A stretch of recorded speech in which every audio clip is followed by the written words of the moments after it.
ولا يؤمنون ما هو عليه العظيم صدق الله العظيم.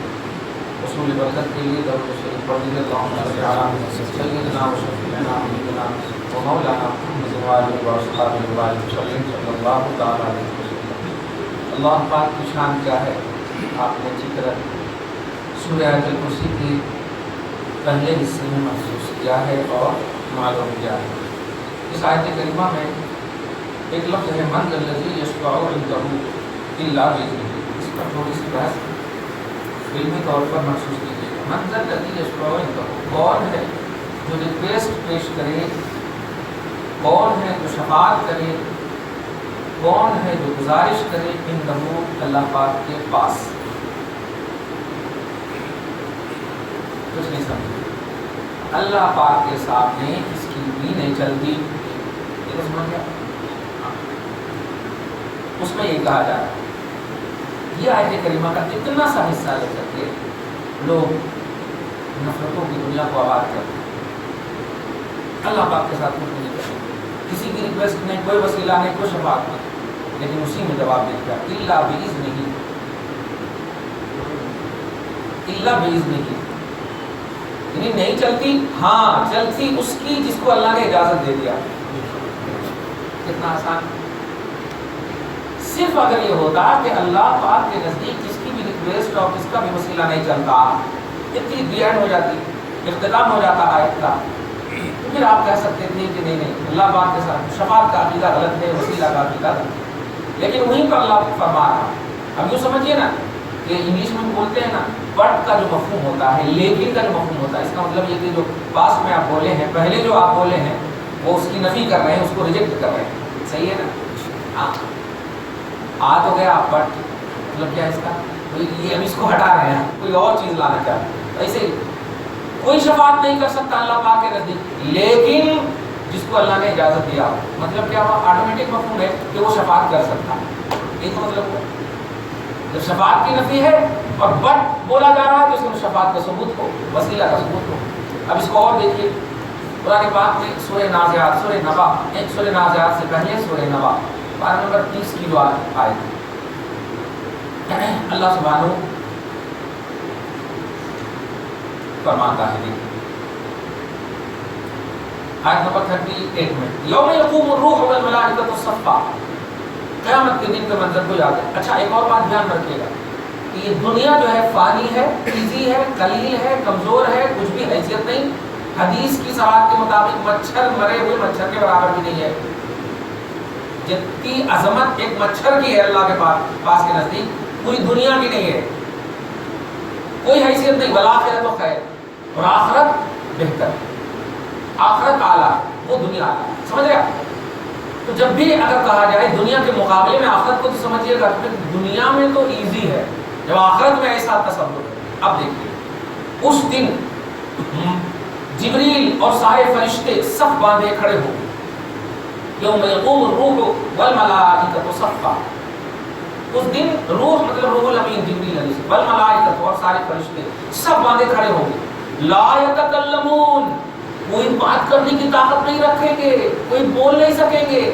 یہاں پر بولتے بڑے بڑے فرشتے نہیں بول پائیں گے، یہ ولیاں کیا بولیں گے، وہ لوگ کیا بولیں گے. تو یہاں پر چلے وہ آگے وہیں پر دیکھیں گے کوئی بٹ کا حکم آ رہا. الا من اذن له الرحمن، لیکن وہ بولیں گے جن کو اللہ اجازت دے گا. اب آپ دیکھیں، اب ہم نہیں بولتے ہیں کہ کون بولیں گے، لیکن کچھ ہیں ایسے جن کو اللہ اجازت دے گا. یہ تو عقیدہ رکھنا ہی ہوگا. ہم چلو کسی کا نام نہیں لیتے، لیکن یہ تو عقیدہ طے ہو گیا کہ اللہ کے کچھ ایسے بندے ہیں جن کو اللہ اجازت دے دے تو وہاں پر بولنے کی طاقت وہ رکھیں گے. یہ مطلب ہوا. صحیح ہے، ایک دم آسان. اب پارہ نمبر 18 میں دیکھ لیا، پارہ نمبر 19 میں قرآن کی تفسیر جو کرتے تو مزہ آ جائے گا الحمدللہ. پھر نہیں اب 25 آگے تو 25 ہی میں دیکھ لیجیے. پہلے سورہ زخرف میں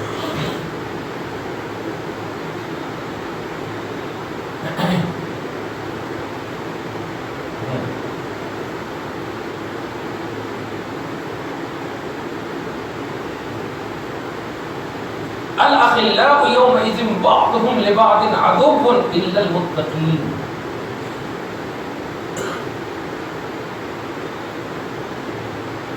اخلا خلیل، خلیل بولتے ہیں اس دوست کو. ہاں آیت نمبر 67 سورہ زخرف پارہ نمبر 25. اخلا دوست، جیسے احبا دوست کو بولتے ہیں احبا، احبا اقربا اعزا، عزیز کی جمع اعزا، حبیب کی جمع احبا، قریب کی جمع اقربا، اقرب کی جمع. تو ایسے ہی خلیل کی جمع اخلا. خلیل مطلب اس دوست کو بولتے ہیں کہ جس کا جو خلیل ہو اس کے بیچ میں کوئی بھی نہیں آنا. جیسے حضرت ابراہیم کے بارے میں، حضرت ابراہیم خلیل اللہ، نبی فرماتے ہیں کہ اگر میں کسی کو خلیل بنانے کا ارادہ رکھوں تو ابو بکر کو رکھوں، لیکن اسلام کی اخوت سامنے آ جاتی ہے، لوگ یہ کہنے لگے کہ نہیں کسی ایک سے زیادہ پیار کرتے ہیں، ایسا نہیں کروں گا میں. لیکن عظمت تو سمجھ میں آ گئی ابو بکر کی، یعنی محبت، ایسی محبت کہ کسی اور سے ویسی نہیں کرنا. لیکن نبی اس لیے نہیں بنائے خلیل تاکہ امت رونے نہ لگے کہ ان سے زیادہ پیار کرتے ہیں. حضور کی محبت امت ہونے کے اعتبار سے سب سے یکساں ہے، سب سے برابر ہے. یہ عقیدہ دینا چاہتے ہیں. تو الاخلا گہرے سے گہرے دوست، یومئذ اس دن، ایک دم آسانی سمجھیے گا، اس کی کوئی حیثیت نہیں. یعنی جب اس دن طاقت رکھ سکتے ہیں تو اس دن تو ایزی رکھ سکتے ہیں، یہ مطلب ہوگا. یعنی کوئی دنیا میں طاقت رکھے تو کوئی ضروری نہیں کہ آخرت میں بھی. نمرود دنیا میں طاقت رکھتا تھا، حامان قارون دنیا میں طاقت رکھتا تھا، لیکن آخرت میں بھی چلے گی نہیں. لیکن جو آخرت میں طاقت رکھیں گے ان کی دنیا میں بھی چلتی ہے، کیونکہ وہ بہتر ہے، وہ باقی ہے، وہ فانی نہیں. ایک دم اس بات کو دھیان رکھے گا. تو الاخلاء یومئذ، بڑے سے بڑے گہرے سے گہرے دوست اس دن، بعضهم لبعض، آپس میں دشمن بن جائیں گے. عدو مانی دشمن، گہرے سے گہرے دوست آپس میں دشمن بن جائیں گے. آگے میں پھر پڑھا الا المتقین، لیکن اگر دوست تقوی والے ہوں گے تو ایک دوسرے کی مدد کریں گے. دیکھا اتنا آسانی سے ایک دم تفصیل ہوتی جا رہی ہے. دیکھ رہے ہیں یہ 25ویں پارے کو. اب آپ پارہ نمبر 19 میں دیکھیے.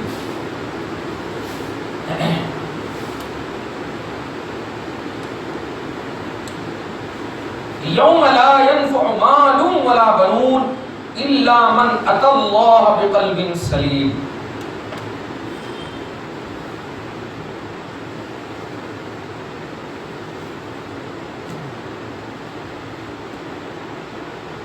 وَأُزْلِفَتِ الْجَنَّةُ لِلْمُتَّقِينَ وَبُرِّزَتِ الْجَحِيمُ لِلْغَاوِينَ.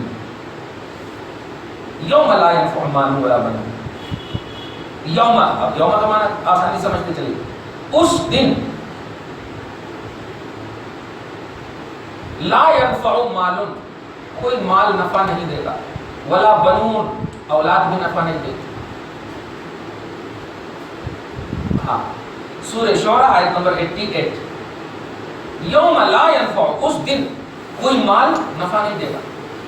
یعنی آپ چاہیں گے کہ ہم 2 کنٹل دے دیں اور جہنم سے آزادی مل جائے، نہیں. ولا بنون، اور اولاد بھی، اے اللہ یہ اولاد کو لے لے، میرے کو چھوڑ دے.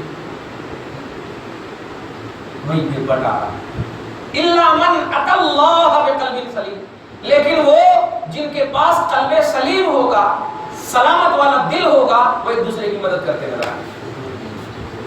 قلب سلیم سمجھ رہے ہیں؟ جن کا دل شریعت، طریقت، معرفت کا مطلب منبع ہو، سلامت والا دل، شرک سے پاک، بدعت سے پاک، تمام برائیوں سے پاک، ایسا جس کو آپ بولیے اوپر سے نبی، صدیق، شہداء، صالحین.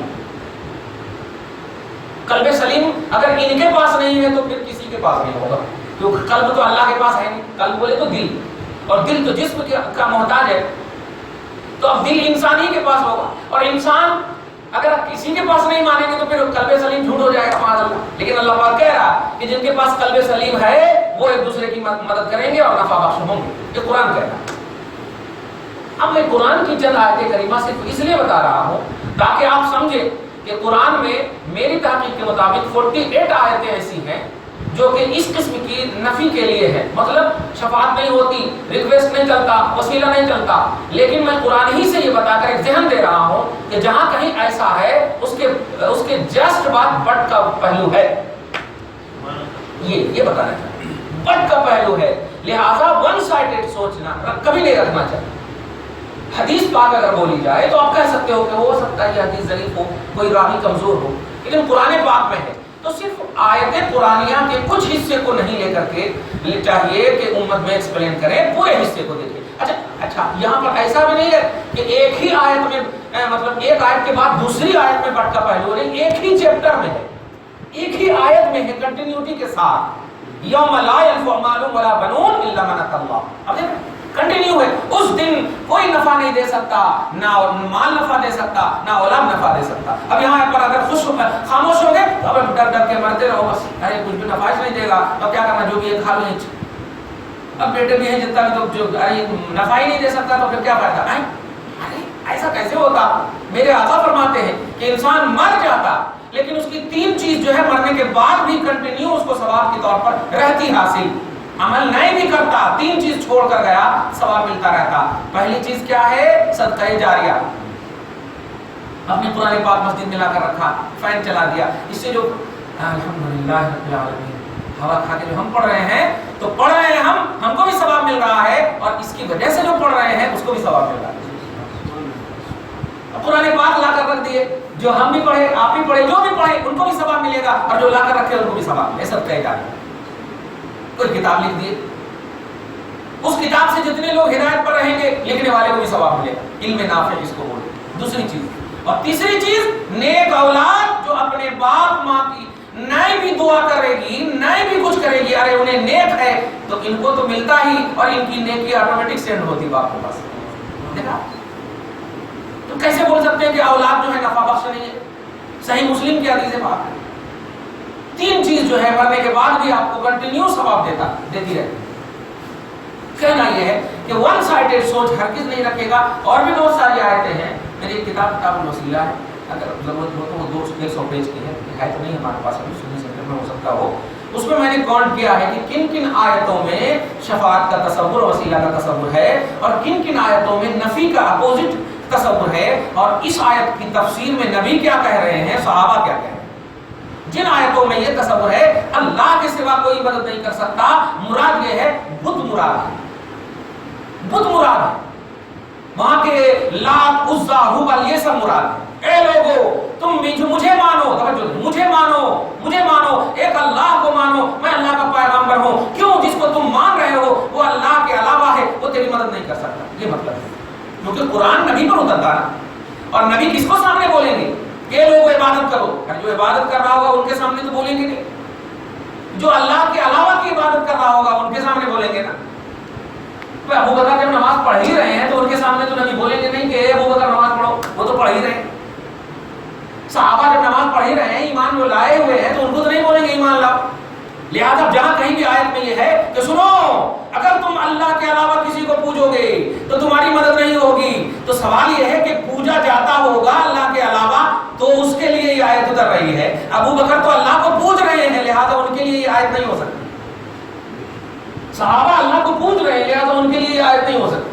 جب کہا جا رہا ہے وَمَنْ أَضَلُّ مِمَّنْ يَدْعُو مِن دُونِ اللَّهِ، یہ پارہ نمبر 26 کی آیت ہے، فرسٹ پیج میں دیکھیے گا، بہت اس آیت کو لے کر کے، اور پارہ نمبر 20 میں بھی ایک آیت ہے اَمَّن يُجِيبُ الْمُضْطَرَّ إِذَا دَعَاهُ، کون ہے جو مجبوری کے عالم میں اللہ کو پکارے اور اللہ پاک ان کی برائی کو دور کر دے، تکلیف کو دور کر دے۔ اَإِلَٰهٌ مَعَ اللَّهِ، کیا اللہ کے علاوہ بھی کوئی معبود ہے؟ یہ سب آیتیں کریمہ، مطلب یہ ہوا اس سب آیت کو لے کر کے آج کے ولیوں پر فٹ کیا جا رہا ہے، نبیوں پر فٹ کیا جا رہا ہے۔ ان سے ذرا پوچھئے کہ یہ آیت جب اتری ہے تو اللہ کے رسول نے کہاں پیش کیا اور کیوں پیش کیا؟ کیونکہ جب آیت اتری تو جیب میں نہیں رکھا ہے، آیت اترتی نیڈ آف دی اوور، وقت کی ضرورت کے لیے، وقت کی ضرورت کے لیے اترتی، اس لیے کہ 23 ایئرس مصطفیٰ کے ہیں، یہ ہے نزول کا زمانہ، نزول کا زمانہ۔ نبوت کا زمانہ تو نیچرلی طور پر ہے، پیدائشی طور پر مصطفیٰ نبی ہے، یہ نزول کا زمانہ ہے، اور امت کے لیے قانون کے حصول کا زمانہ ہے۔ امت قانون ملنا، کب کیسے کیوں کس طرح کون، جب ضرورت پڑی۔ اب ابو لہب نے دشمنی کیا، گستاخی کیا، اللہ پاک نے تبت یدا ابی لہب اتار دیا، موجود پہلے سے تھا اللہ کے پاس کلام، تو ضرورت کے وقت قرآن اترا۔ توجہ دیجیے گا۔ اب سوال یہ ہے کہ کون ہے جو اللہ کو چھوڑ کر عبادت کرے، اللہ کو چھوڑ کر جو بھی عبادت کرے گا تو جس کی عبادت کرے گا وہ اس کی مدد نہیں کر سکتا۔ تو اب سارا سوال مصطفیٰ سے، یا رسول اللہ یہ آیت کس کے سامنے آپ تلاوت کر رہے ہیں؟ تو صاف کہیں گے وہ لوگ جو اللہ کو چھوڑ کر عبادت کر رہے ہیں۔ تو آٹومیٹک عقیدہ مل گیا۔ صحابہ تو کہتے ہی ہیں اس کو جو اللہ کے رسول کی بولی پر لبیک کہیں، اور اللہ کے رسول نے کہہ دیا اللہ کو ماننا، تو اس کا مطلب صحابہ غیر اللہ کی عبادت نہیں کر رہے ہوں گے۔ اور جب غیر اللہ کی عبادت صحابہ نہیں کر رہے ہوں گے تو صحابہ کے لیے یہ اترا ہی نہیں۔ تو ولیوں کی سب سے اعلیٰ کوالٹی صحابہ ہیں، توجہ دیجیے گا۔ تو جب صحابہ جو اعلیٰ کوالٹی ہیں ان کے لیے جب نہیں اتری تو اب ان کے لیول میں تابعین میں جو اولیاء ہیں، تبع تابعین میں جو اولیاء ہیں، غوث قطب جو ہیں، یہ سب ان پر کیسے فٹ کر سکتے ہیں؟ اس کا مطلب یہ ہوا جو اللہ کو پوج رہے ہیں، جو پوج کر ولی بنے ہیں، ان کے لیے یہ آیت نہیں ہے۔ ہاں جو اللہ کے علاوہ بتوں کو پوج رہے ہیں، دیوی دیوتاؤں کو پوج رہے ہیں، لات و عزا کو پوج رہے ہیں، اور وہ عقیدہ رکھ رہے ہیں کہ یہ ہماری مدد کریں گے، جیسے کہ وہ کہتے تھے کہ ہم اس کو اس لیے پوجتے ہیں کہ یہ چھوٹا اللہ ہے اور یہ ہمارے کو بڑے اللہ تک پہنچائے گا، یہ ہم بڑے اللہ تک پہنچائے گا۔ ذرا پوچھے کبھی بھی ابو بکر نے ایسا کہا؟ صحابہ کرام نے ایسا کہا؟ نہیں کہا۔ تو اس کا مطلب صحابہ کرام کے لیے آیت ہی نہیں اتری۔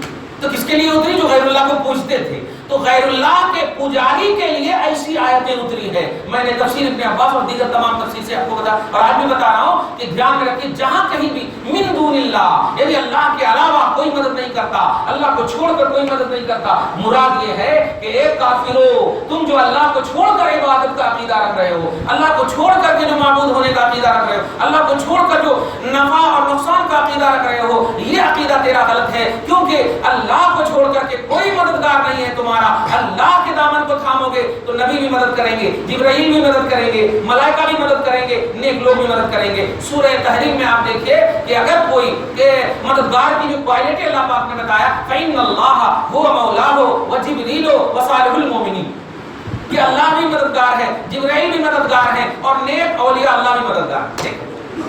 اور نمبر 6 میں دیکھیں، انما ولیکم اللہ ورسولہ والذین آمنوا الذین یقیمون الصلاۃ ویؤتون الزکاۃ وہم راکعون۔ سنو، تمہارا مددگار اللہ بھی ہے، اس کا رسول بھی ہے، اور نیک مومن اولیاء اللہ جس کو کہنا یہ ہے کہ اللہ کو چھوڑ کر کے تم جس کو بھی پوجو گے کوئی تمہارا مددگار نہیں، یعنی جس کو پوج رہے وہ بھی مددگار نہیں، اور اس کے بعد کوئی آزو بازو والے بھی مددگار نہیں ہیں، لیکن اللہ کو پوجو گے تو اللہ بھی مددگار ہوگا، نبی بھی مددگار ہوں گے، جبرائیل بھی مددگار۔ اور اللہ کی مدد کیسی ہوگی؟ یہ اللہ کی مدد یہ ہوگی کہ مغفرت ہوگی، اور یہ سب حضرات کی مدد کیا ہوگی؟ مغفرت تک پہنچانے والی مدد ہوگی۔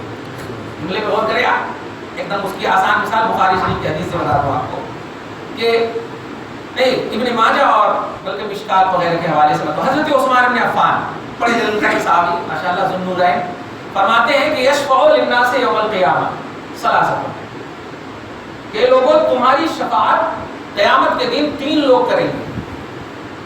عثمان بن عفان فرماتے 3 لوگ کریں گے، 3 لوگ شفاعت کریں گے۔ یشفع کیسے؟ الانبیاء ثم علماء ثم الشہداء، او کما قال رضی اللہ عنہ۔ کیا کہہ رہے ہیں کہ سب سے پہلے جو کریں گے انبیاء کریں گے، انبیاء کا جملہ ہے، پھر علماء کریں گے، علماء حق ربانیین مخلص علماء، توجہ دیجیے، بعمل عالمین، پھر شہداء کریں گے۔ 3 کوالٹی ہو گئی۔ اب انبیاء کیسے کریں گے؟ اب بخاری شریف میں آئی، میدان محشر قائم ہے، سب نفسی نفسی پکار رہے ہیں، سب نفسی نفسی، اور ہم لوگوں کی تو خیر گنتی ہی چھوڑیے نہیں ہے، گناہوں میں اتنا ہم لوگ لت پت ہوں گے کہ ہم امتی ہیں، نبیاں نفسی نفسی پکار رہے ہیں تو ہم لوگ کیا ہوگا؟ لیکن ایسے عالم میں ہم سب کی نظر، جتنے بھی اہلیان محشر ہیں سب کی نظر پڑے گی حضرت آدم پر، اور حضرت آدم کی خوبصورتی جاؤ جلال کو دیکھ کر دوڑتے ہوئے آپ جائیں گے اور کہیں گے یا آدم انت مسجود الملائکہ، اے آدم آپ کا اسٹیٹس تو اللہ کی بارگاہ میں ایسا ہے کہ آپ کو اللہ نے یہ عظمت عطا کی کہ آپ کو فرشتے سجدہ کریں۔ ابلیس نے آپ کو سجدہ نہیں کیا تو اللہ نے ان کو بھگا دیا، تو آپ کا جاؤ مرتبہ اللہ کی بارگاہ میں بہت بڑا ہے، آپ ہماری ریکویسٹ اشفع لنا، بخاری کا جملہ ہے اشفع لنا۔